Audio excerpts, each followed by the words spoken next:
Vamos falar de um assunto delicado, mas acho que é legal a gente trazer. E eu peço a direção também para ficar ligado aí, para a gente colocar a imagem. Eu queria que você contasse do seu pai, cara. Você pode contar pra gente.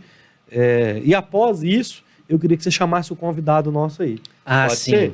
Então, assim, Sim. vamos falar desse assunto e aí depois a gente parte para surpresa do pessoal. Você pode falar? Posso. Então, eu não tinha chegado a falar isso com ninguém. Isso tem, mais ou menos, foi em 2018, que eu perdi meu pai, em junho de 2018. Recente demais. É, muito recente. E eu precisava desabafar mesmo, porque foi uma situação muito complicada na minha vida, assim. Uhum. Eu entrei em um processo de depressão, então eu preciso me abrir mesmo os meus sentimentos para eu exorcizar essa parte da minha vida e ajudar as pessoas que sofrem com isso. Ótimo. Meu pai era uma pessoa muito humana, muito companheiro, ele ria o tempo inteiro, tanto que ele foi no grafite várias vezes para contar as piadas ruins. Ele ama piada ruim. Então eu aprendi com meu pai umas piadas muito ruins, assim. E ele ia sempre no grafite, o Dudu amava a presença do meu pai, os ouvintes gostavam muito e tal. E aí, eu jogo LOL de madrugada, né? Então eu gosto de jogar jogo de madrugada, eu sou gamer também. E eu tava num sábado de madrugada, 3 da manhã, lá jogando e tal. E aí, a Priscila Spinelli, que é uma atriz... A Priscila que fez a peça com você. A peça, o marido da minha mulher. Ela fez um piloto de um programa comigo, uns 15 anos atrás, a gente ia fazer um programa que chamava Folia. Sim. A gente ia fazer entrevistas em micaretas e tal. E ela eram 3 repórteres. Era ela, o Betinho de Alfenas e eu. Gente! A gente fez um piloto, a gente negociou com o Globo e tal, e não foi pra frente o piloto. Mas existe o programa, a gente tem um pilotinho. E ela é fantástica. Depois ela fez várias participações na Globo também. Linda e talentosa. Sim, ela é fantástica. E ela é uma grande atriz, já fez algumas coisas na Globo e tal. Então ela me mandou mensagem: Mazi, aconteceu uma coisa com seu pai. Eu falei assim, aí eu gelei, falei assim, alguma coisa, porque a Priscila me falou, né? Porque ela não tem contato com meu pai, não tem. É porque o Totonho me falou. Eu falei assim, mas meu pai também não tem contato com o Totonho. Alguém do prédio que conhecia o Totonho, que tinha um contato do Totonho, alguém do prédio do meu pai, tinha um contato com o Totonho, falou com o Totonho para falar comigo. Tá. Então, vai ligar aí o sargento da polícia. Eu falei assim, o sargento da polícia, o que aconteceu? Pelo amor de Deus. Aí eu desliguei o computador e fiquei esperando e tal. Aí ele me ligou e falou assim, olha, aconteceu seu pai entrou em óbito, já chegou assim, regaçando, né? Tipo, jogando na cara. Regaçando. Seu pai entrou em óbito, tem a ver com seu irmão, você vem aqui e tal. Vou te contar. Meu pai separou da minha mãe. Conheceu uma mulher. Teve um filho com essa mulher. Esse menino cresceu. Só que ele cresceu psicótico, ele tem psicose. A psicose é o seguinte, é aquele problema que você cria na sua cabeça as coisas, né? O psicótico, ele tá aqui e de repente ele acha que ele tá sendo perseguido por aquela mulher no ponto, ele mata aquela mulher na frente de todo mundo. E ele tinha esse problema. Só que aos 15 anos ele começou a usar droga. A usar maconha, ele começou com maconha, depois ele foi para drogas mais altas. E aí aumentou a psicose dele. Que a droga, ela dá um play na psicose. O cara tem psicose, mas nada. Ele pode matar alguém daqui 25 anos ou pode acontecer alguma coisa. E deu um play na psicose dele. Só que meu pai não morava ainda com ele, né? Então ele convivia com a mãe dele e tal. A mãe dele viu que ele era um pouco perigoso, porque ameaçava com faca e tal. E ela viajou para os Estados Unidos e foi embora. E deixou o apartamento lá. Meu pai morava em outro lugar e falou assim, não, uma mãe não pode deixar o filho. Eu vou cuidar dele. Eu vou criar ele. Porque ele não pode ficar sozinho. E, na verdade, quando ela saiu, ele tinha mais ou menos uns 21 para 22 anos. Eu vou cuidar dele. E começou a cuidar do Breno. Só que meu pai me mandava uma mensagem assim, maconha. Eu ficava assim, não é uma coisa pesadona, né? Eu falei assim, maconheiro. Né? Não tava, assim, E meu pai era muito piadista também. Então, às vezes Ele levava na sutileza. ele levava na sutileza, assim. Então, não sabia o que estava acontecendo. Certo dia, aí eu liguei pro Ricardo, que é meu outro irmão. Falei assim, Ricardo, me pega aqui de carro, que aconteceu alguma coisa com meu pai. Não sei o que está acontecendo, ninguém me falou nada. Só falou que ele entrou em óbito. E eu tava muito desesperado, assim. Eu tava em choque. Na verdade, eu não tava... O susto foi muito grande. O susto foi muito grande. Eu peguei o carro com o Ricardo, fui até a delegacia. O delegado falou assim, então, seu pai estava dormindo. Nossa. Esse cara, que é esse assassino, chegou, deu uma facada no seu pai acordou assustado, começou a bater em todos os apartamentos do prédio pedindo ajuda. E meu pai ainda saindo e ele dando facada no meu pai. Meu pai pegou um álbum de família para tentar, um álbum que ele tinha da gente, assim, para tentar se defender das facadas. Foi atrás de casa também, atrás do carro para tentar esconder do assassino. E aí o prédio, porque imagina, uma parede aqui de prédio, uma parede aqui de prédio, o prédio inteiro assistindo, inteiro.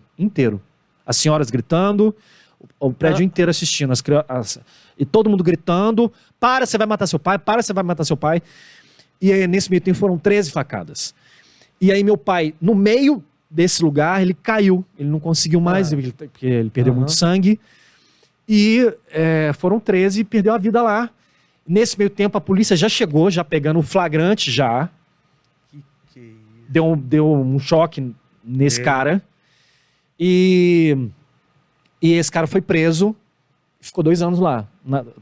E aí, eu estava na rádio, e aí me chega uma carta. 2 meses depois.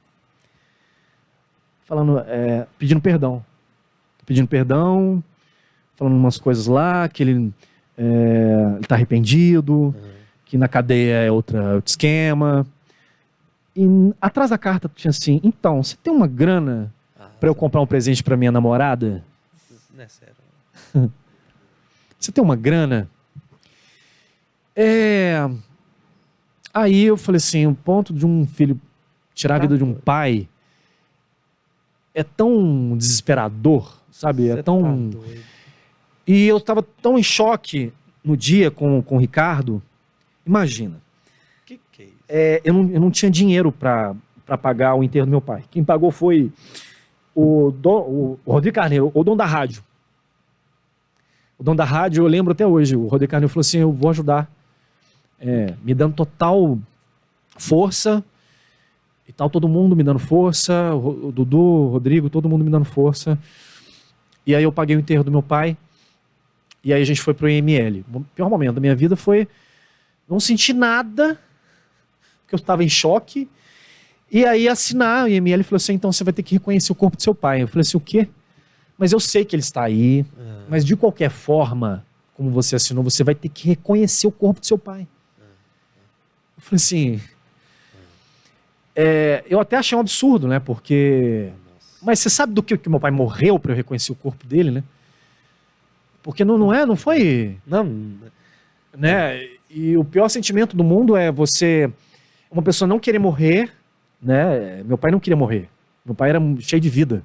Ele passou ele tinha câncer de próstata, ele operou e passou disso. Ele já estava bem, ele estava são já. Ele já tinha feito, ele ficou 6 meses de cama, depois ele estava bem e tal. E aí eu reconheci o corpo do meu pai. E aí assinei IML e fui enterrar meu pai. Pra você ter uma ideia, ele chegou 3 horas da tarde no cemitério. E aí eu mandei mensagem para todo mundo. Pra você ter uma ideia, o Nassif saiu de Macacos com o carro dele correndo até chegar no ele teve meia hora. 3h30 eu vou enterrar meu pai. Eu não quero... e tal. 3h30 eu enterrei, estava minha mãe, estava todo mundo, o Dudu foi e tal, me dá os pêsames. E eu fiquei sem chorar durante 3 anos. Eu estava em choque, assim. Eu fechava a porta do meu quarto, do escritório, eu ia pro escritório fazer o roteiro do programa, fechava a porta, eu trancava tudo. Trancava tudo, com medo de alguém aparecer e me matar. Tipo, Isso foi durante Isso é a mente, cara. mais ou menos 4, 5 meses. Você fez tratamento de psicólogo? Depois eu fiz, assim. Mas com o tempo eu fui... Qual que era o nome do seu pai? João. Vamos ver uma foto. Só uma Sim. homenagem, galera. Homenagem. Porque tem como colocar? Olha lá, ó. Ah lá, Ah lá, velho. O Joãozinho no programa Grafite. Que legal. Põe outra. Aí, esse é o Ricardo. Esse é o Ricardo. Aham. Ricardo, eu e meu pai zoando em foto, né? Porque ele adorava zoar. Aí lá no grafite. E ali ele zoando também. Ele sempre zoava, toda foto Que é isso? ele zoava. E o Dudu lá no fundo, olha lá. Que legal. Ô, Márcio, obrigado por você ter aberto Mas aí que essa tá. história aí. É aí que eu... Por que que eu tô falando essa história? Por causa de ajudar as famílias de usuários de droga. Porque é sério. É muito sério. Tipo, o usuário de droga, ele faz questão de tudo. Ele passa por cima de tudo pra ter o vício dele.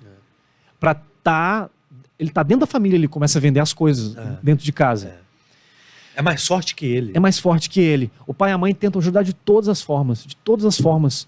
Se a pessoa não quer se ajudar, não tem jeito. Não tem jeito mais. E o pai e a mãe ficam lá em cima mesmo. Tenta ajudar, ou às vezes perde uma vida por causa disso, assim. Às vezes tenta internar o filho não quer ser internado. Não quer. Se eu pudesse voltar atrás, eu teria tirado meu pai de perto desse cara. Eu teria tirado ele de perto. E às vezes até mostrado pra ele que era mais sério do que a gente imagina essa situação. Não, eu acho que pai e mãe tem que sumir da vida desse cara. Desses caras. Tem que sumir. Só que o sentimento de pai e mãe é muito forte. Não deixa isso. Se o cara não quer se ajudar, é uma bola de neve que vai virar a destruição de dentro da família grande demais, assim. Ele coloca todo mundo em refém dele. Assim, eu perdi um pai por isso. Eu queria abraçar meu pai. Eu não tenho oportunidade de abraçar meu pai. Eu não tenho essa oportunidade. Se eu pudesse abraçar ele, eu teria abraçado. Eu não tive, assim, a pessoa... Foi arrancado de você. Eu fui arrancado. Porque, assim, muitas das vezes Deus coloca assim, vamos dar um tempinho no hospital para que aquela pessoa que está doente, né, possa dar adeus, né? Você tem um tempo com a pessoa, dá adeus, você beija, você leva um presente, você leva uma coisa, aí depois a pessoa falece, depois de uma semana a pessoa falece. Eu não tive essa oportunidade de abraçar meu pai e falar assim, vai com Deus, pai. Tipo, eu não tive isso. Ele foi tirado de mim. E aí, esse cara foi preso durante 2 anos. Como ele é psicótico, ele foi internado numa clínica. E aí o juiz do nada. Tá aí. Pandemia, gente. Tem que tirar, né? Tem que tirar, senão eles pegam Covid. Que doideira. O juiz falou assim, não, senão eles pegam Covid. Aí uma tia que não viveu, essa tia não viveu a minha história, a minha tristeza de perder um pai, tirou ele de dentro do... Porque eles não podem sair, eles ficam a vida inteira, né, nessa clínica. Eles não podem sair, porque eles não respondem pelos próprios atos deles. Mas alguém pode te retirar e ser o responsável. Se alguém da família, tia, a própria mãe, falar assim, eu vou cuidar dele, ele sai mesmo. Ele sai do hospital e vai morar com a tia e com a mãe. Não existe isso de... essa coisa de... Não, mas não vai mesmo. Não, vai sim. A justiça autoriza isso. Nossa. Infelizmente, a justiça autoriza. Então, ele tá solto aí. Ô, Márcio, obrigado por você ter confiado no... Gente, Bora Podcast. É a história da vida, né? E assim, Deus abençoe você, sua família, e dê um caminho para essa pessoa aí. E pode ter certeza que seu pai tá olhando... Amém. Deu risada hoje lá. Vamos... Clima ficou... sério, o negócio é sério. Não, mas Mas assim, uma homenagem a ele, obrigado. Homenagem a ele. Te amo, pai, João. Ô, seu João, olha pra nós, hein, meu filho. Pelo amor de Deus. Ué.